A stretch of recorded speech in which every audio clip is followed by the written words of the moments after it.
Alors, je vais vous montrer qu'on peut écrire du CSS ailleurs, mais je vous dis tout de suite, ce sont des mauvaises pratiques. Voilà, mais au moins, je vais vous montrer parce que peut-être que vous rencontrerez ça.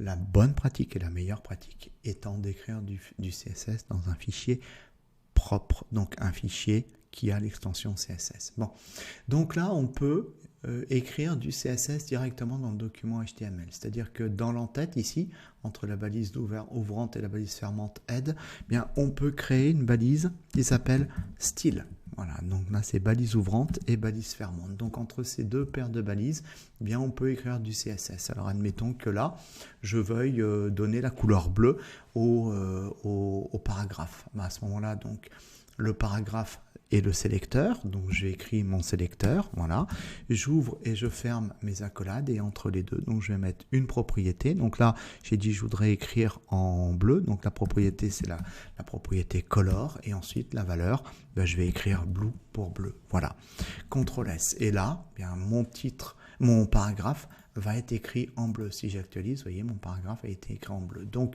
ça montre que ça fonctionne, hein, de mettre les balises style et puis ensuite de mettre le CSS dans le document HTML. Voilà, dans le document HTML.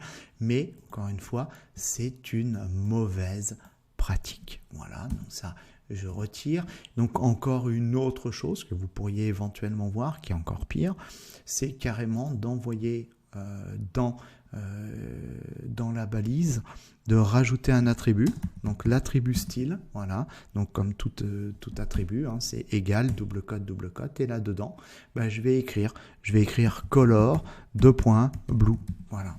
Alors ça, c'est le pire du pire. Donc là, si j'actualise, vous voyez, ça reste bleu. Alors, si vous voulez, je peux changer, hein, je peux dire orange par exemple, voilà, histoire de montrer que voilà, ça marche bien, hein, puisque voilà, mon texte est passé en orange.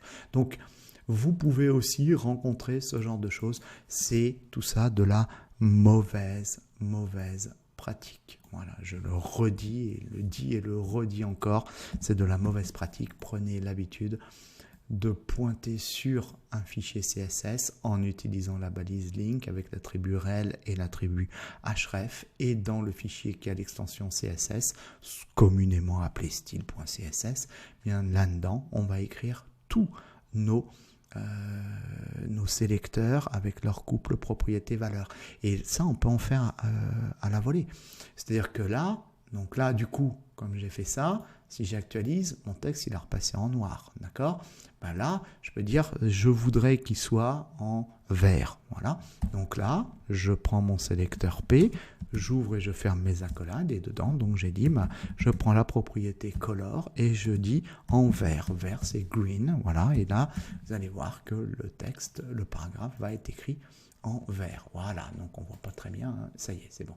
Donc il est bien écrit en vert. Donc là, dans mon fichier CSS, je mets autant de sélecteurs que je veux, voilà, et je vais donner autant de couples propriété-valeur que je veux. C'est-à-dire que là, si par exemple je voulais grossir la taille du texte de mon paragraphe, ben à ce moment-là, je vais chercher la propriété qui s'appelle font-size et celle-ci va gérer la taille de mon paragraphe. Alors je peux la gérer en pixels et je dis bah tiens, je voudrais que mon paragraphe il se fasse par exemple 18 pixels. Voilà. Donc j'oublie pas le point virgule pour dire que l'instruction est terminée et regardez ce qui se passe, j'actualise et là alors voilà, ça il la prend en compte. Donc le texte a été est écrit maintenant plus grand, il a une taille de 18 pixels. Si je ne lui précise pas sa taille, prend la taille par défaut que va donner le navigateur. Voilà, c'est tout pour ce cours. Je vous remercie pour votre attention.